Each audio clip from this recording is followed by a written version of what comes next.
आज इस वीडियो में पे योरसेल्फ फर्स्ट डिसिप्लिन के बारे में बात करेंगे। रॉबर्ट कियोसाकी अपनी बुक में बताते हैं कि कैसे रिच लोग सबसे पहले अपने आप को पे करते हैं। अगर आप अपने आप को कंट्रोल नहीं कर सकते तो रिच बनने की कोशिश मत कीजिए। ये बिल्कुल सेंस नहीं करता है कि आप इन्वेस्ट करें, पैसा बनाएं और उसे उड़ा दें, क्योंकि आपके अंदर सेल्फ डिसिप्लिन की कमी है। अगर किसी को सैलरी में इंक्रीमेंट मिलता है तो वो न्यू कार खरीद लेता है। ये वो लोग करते हैं जिनके अंदर लैक ऑफ सेल्फ डिसिप्लिन होता है। जिन लोगों के अंदर फाइनेंशियल प्रेशर झेलने की हिम्मत नहीं होती वो कभी भी रिच नहीं बन सकते। रिच डैड कहते हैं कि दुनिया आपको फाइनेंशियल प्रेशर की तरफ पुश करती है। दुनिया सिर्फ उन लोगों को फाइनेंशियल प्रेशर की तरफ पुश करती है जिनके अंदर अपने आप को कंट्रोल और डिसिप्लिन करने की कमी होती है।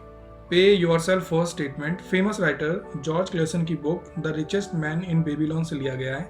आइए डिटेल में बात करते हैं उन लोगों के बारे में जो लोग अपने आप को सबसे पहले पे करते हैं और वो लोग जो अपने आप को सबसे लास्ट में पे करते हैं। रिच डैड की कंपनी में एक टाइम ऐसा भी आया था जब उनके बिल्स उनकी इनकम से ज़्यादा होते थे, जैसे कि ऑफिस का rent, phone bill, electricity bill, credit card bill, लेकिन फिर भी वो अपने आप को सबसे पहले पे करते थे। मतलब कि वो अपनी इनकम में से कुछ ना कुछ रियल एस्टेट खरीद लेते थे, उसके बाद दूसरों को पे करते थे। ये डिसिप्लिन देखकर उनके अकाउंटेंट और बैंकर काफ़ी परेशान रहते थे। वो कहते थे एक दिन आपको जेल हो जाएगी क्योंकि आप अपने बिल्स और टैक्सेस टाइम पर नहीं पे करते हो। रिच डैड कहते हैं कि लोग अलाउ करते हैं कि दुनिया उन्हें फाइनेंशियल प्रेशर की तरफ डाले। फ़ोन बिल कलेक्टर आपको फ़ोन करता है और कहता है बिल पे करने के लिए और आप पे करते हो। इलेक्ट्रिसिटी बिल कलेक्टर आपको कहता है कि इलेक्ट्रिसिटी का बिल पे करो और आप पे करते हो। क्रेडिट कार्ड सेल्स पर्सन आपको कॉल करता है बिल पे करने के लिए और आप पे करते हो। ऐसे ही रियल एस्टेट एजेंट आपको कहता है कि घर खरीद लो तो आप घर खरीद लेते हो।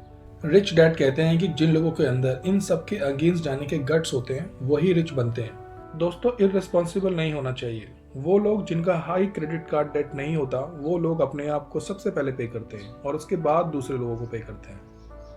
रिच डैड कहते हैं कि मैंने इसलिए अपनी इनकम कम कर ली क्योंकि मैं गवर्नमेंट को पे नहीं करना चाहता टैक्स के रूप में। इसलिए उनकी इनकम एसेट से होती है, वो पैसों के लिए काम नहीं करते। उनकी लायबिलिटी काफ़ी ज़्यादा है लेकिन वो अपनी लायबिलिटी को पे नहीं करते। दूसरे लोग उनकी लायबिलिटी को पे करते हैं, जिन्हें टेनेंट्स या किराएदार कहते हैं। जब भी रिच डैड के पास पैसों की कमी होती है तब भी वो अपने आप को सबसे पहले पे करते हैं और जो भी क्रेडिटर्स और गवर्नमेंट होती है उन पर चिल्लाती है।